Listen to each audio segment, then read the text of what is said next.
Hello beautiful, it's Brittany and welcome back to my channel today. So back in February I announced that I was going to be doing a series on my channel.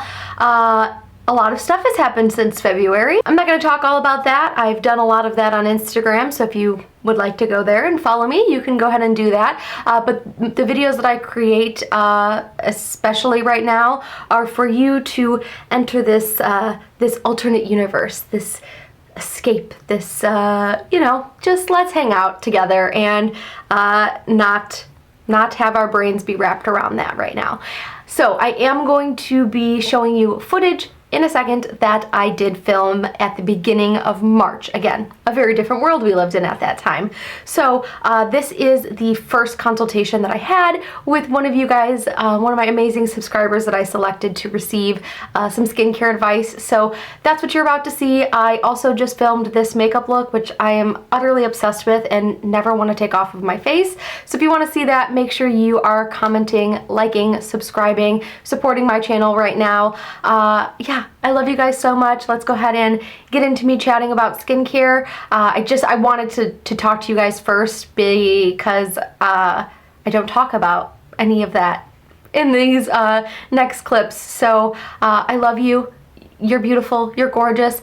And yeah, I'm not sure what else to say. So let's go ahead and just get into that. Ladies, it's Brittany and welcome back to my channel. And if you're new here, I am Brittany. I'm a licensed esthetician in the state of Illinois and I'm fairly recent to the game. I got my license fairly recently and I am working as an esthetician in a spa. And I'm doing a skincare series on my channel where I ask my subscribers to leave comments letting me know their skin concerns and their Instagram handle, and from there I'm selecting a subscriber and offering them a free skincare consultation over Instagram. And this consultation includes getting to know their skin as well as recommending products for them to use at home. Now I have selected my first subscriber and we've had a wonderful chat back and forth talking about her skin, and she's been using the products for about 2.5 weeks now, and I wanted to wait a little length of time so that we can get a sense of if the products that I recommended are helping to heal the concerns that she had in mind. So the first subscriber that I chose, her first name is Lindsey. I do have her permission to share this chat as well as any images that I show, and I just want to talk to you about what her skin type is, what her skin concerns were, some photos, as well as like the products that I recommended, why I recommend them, and what is working so far for her. So subscriber Lindsey has a skin type that is sensitive combination. She's allergic to many things. Her skin and her body are both oily and dry, which is a really hard skin type to get into balance. So we wanted to focus on that. And then she said that her routine is a blank canvas at the moment. I'm reading as if I'm her. I'm using unscented sensitive skin face wash from CeraVe and Pond's night cream. My biggest concern is large pores on my nose, dry flaky skin at times around my smile, so like her smile lines, her nostril, her eyebrows, and then she's oily in the T-zone, and she also has rosacea. And then she said that she is using a Garnier rose water spray, and then she just said that her makeup's been going on like cakey and dry and spotty, and she just doesn't like the overall like kind of texture and feel of her skin at the moment. So I asked her what she knew, if she knew exactly what she was allergic to, so I can look for that ingredient and avoid it. I also asked like what specific products she's using during what times of day. And she knows that she's allergic to benzoyl peroxide. Her face does swell up. She says, I cleanse every morning when I wake up and usually use the rose water spray. Wash my face again in the afternoon if I wear makeup to remove it, and then again before she goes to bed, and then she applies a night cream. She doesn't exfoliate with any kind of chemical exfoliation, just a scrubby sponge or a damp towel on occasion, and the rosacea started when she turned 30. So this kind of gives me an idea of the fact that she has red, inflamed skin. Rosacea is an inflammatory response, so it's really important to help calm the skin and lessen the inflammation that is on the skin. She did send me some photos that she consented that I share here, so I'll kind of pop those up on the screen. And she said she did have a cold at the time, so her skin was a little worse for wear in that regard, but I think she's beautiful nonetheless. And so from there, I started to do some research on like skincare products that are good for rosacea, because I think that even though she kind of mentioned it way at the bottom, I think it could be causing a lot of the issues that she's having with her skin without really knowing that that's what's causing a lot of the issues. Because it is an inflammatory response, it can cause a lot of things to go haywire in the skin. So that could be what's causing this imbalance of oiliness and dryness, like dryness to the point of being flaky. She specifically mentioned flakiness, and I did ask if she's exfoliating. She said no, other than with like a physical tool. And a physical tool really isn't going to give your skin the type of exfoliation that is best and most healthy for it. It is really going to irritate the skin further. So I do not recommend going at your skin with any kind of abrasive towel or brush or scrubby brush to exfoliate. Now, the Clarisonic and the other kind of tools that you could use to cleanse the skin aren't exfoliating, they're cleansing tools. And an exfoliator that's going to work is a chemical-based exfoliator. So an AHA or BHA or something with lactic acid, salicylic acid, those are going to be your exfoliation. And the way that that's different is a chemical exfoliation helps with cell metabolism, helps you get the freshest skin on the surface of your face, versus a physical, like abrasive exfoliation. One, it could pull, tug, and irritate the skin way too much and damage the skin overall, but it doesn't help with that kickstarting that cell metabolism in the same way that a chemical exfoliation does. So I asked her for her email, and I built an AM and PM routine for her. So I'm going to walk you through the products that I recommended for her particular skin concerns. For the daytime, I recommended that she use the CeraVe Micellar water as opposed to a cleanser, because we don't want to strip the skin that's already dry. She was definitely over cleansing with 3 times a day. You do not need to clean your skin 3 times a day. That is going to dry it out, and I think Lindsey was finding that. So I recommended that she use a micellar water with bamboo makeup removing pads. Now, I recommend reusable pads because they're better for the environment. You can also cleanse them in the washing machine. You're saving yourself some money, and if it is something that you're going to be doing every single day, it's really best to find an alternative method to something that you're just going to dispose of if it's for your own personal use. Then I asked that she use the CeraVe Repair Eye Cream, and I don't think eye cream is absolutely necessary for everybody at every stage in their life, but she specifically mentioned to me having dryness around the brow bone area as well as around the eyes. So moisturizing that area with a niacinamide cream, a ceramide cream, is really going to help to hydrate the skin.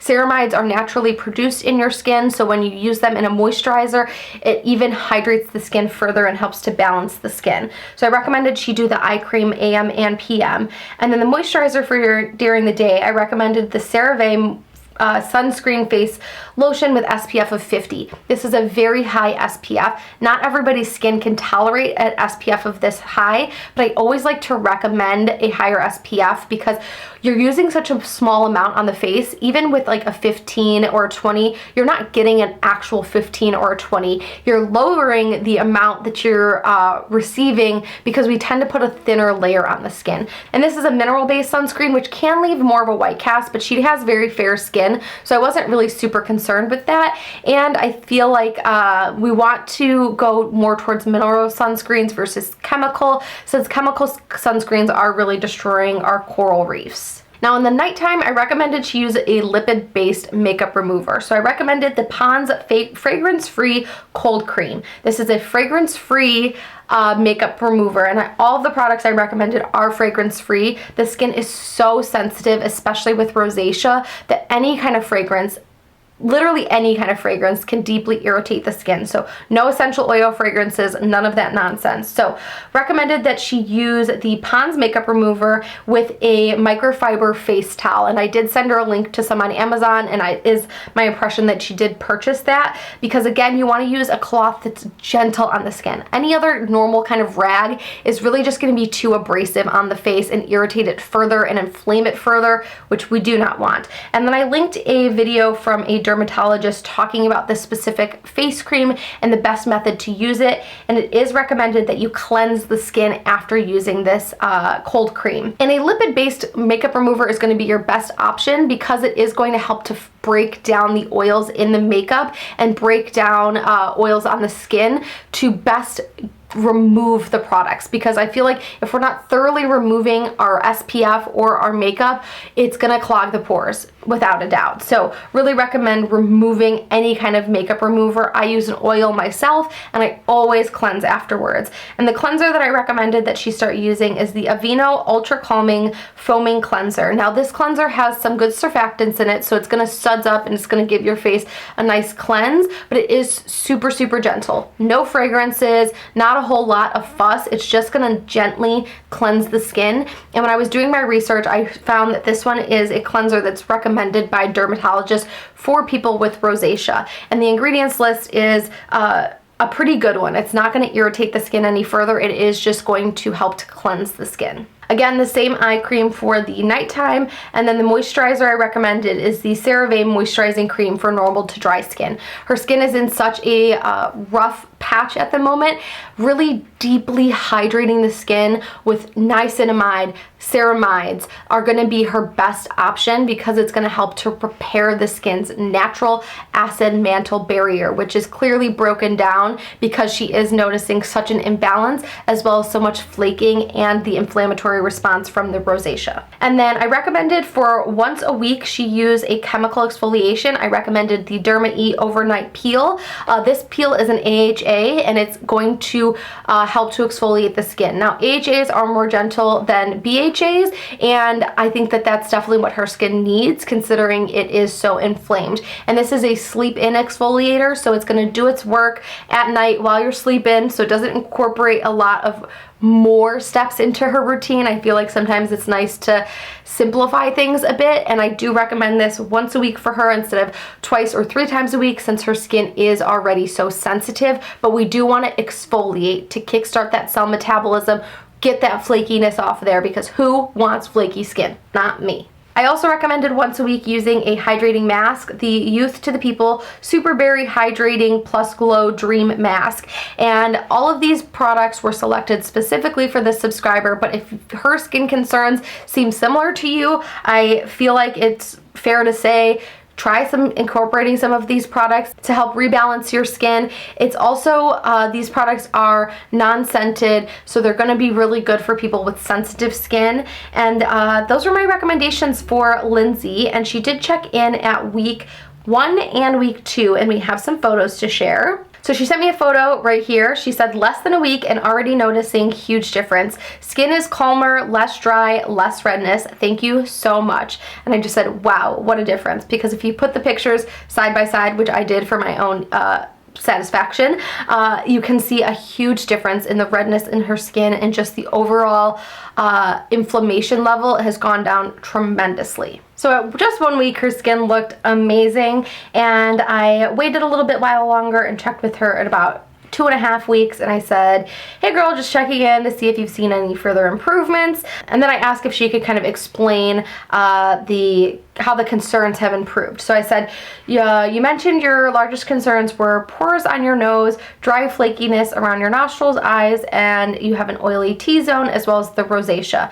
She said they have improved quite a bit. Using the micellar water rather than cleansing multiple times a day seems to have improved the dryness a lot. T-zone is still a little bit oily. Pores can still pores still a little bit noticeable, but a little improved. The redness and rosacea seem to have improved much improved. Seems much improved. Wow, the English language is tricky. I just reached back out to her to ask if she's been using every single product I recommended, or maybe she was just able to get a few, because I understand not being able to like overhaul your whole skincare routine immediately. So I'll put that in the description bar down below if like what exactly she ended up incorporating so far, and if it is all of it, I'll list it all down below. But I think that this routine of having non-scented products, not over cleansing the skin, making sure that you're moisturizing and exfoliating on a weekly basis are going to greatly improve Lindsey's skin. And let's just give Lindsey a shout out for letting us use her photos and for being the first subscriber that I selected for this skincare series. I hope this was really helpful for you guys. Have a conversation down below if you have any of these skin concerns and you have a product that has worked really well for you. Let me know what that product is. That's what I want this series to be. I want it to be us helping each other. Myself as a licensed professional, not saying I know everything because that's impossible. Even with years and years of working in this industry, the industry is very, very complex and I'm always learning. And that's my goal with this series, is to have myself learn more about skin and skincare products and skincare ingredients, and then to help you guys improve your skin and feel like your best self in your own skin, and then have us all help each other in the comment section down below. So I hope we can create this amazing community of people who just want to help other people feel really good in their own skin, because that's so important. Well, thank you so much for watching this video today. Please comment, like, and subscribe, and I will see you all very soon in my next video, and I look forward to talking to the next subscriber. Bye, guys.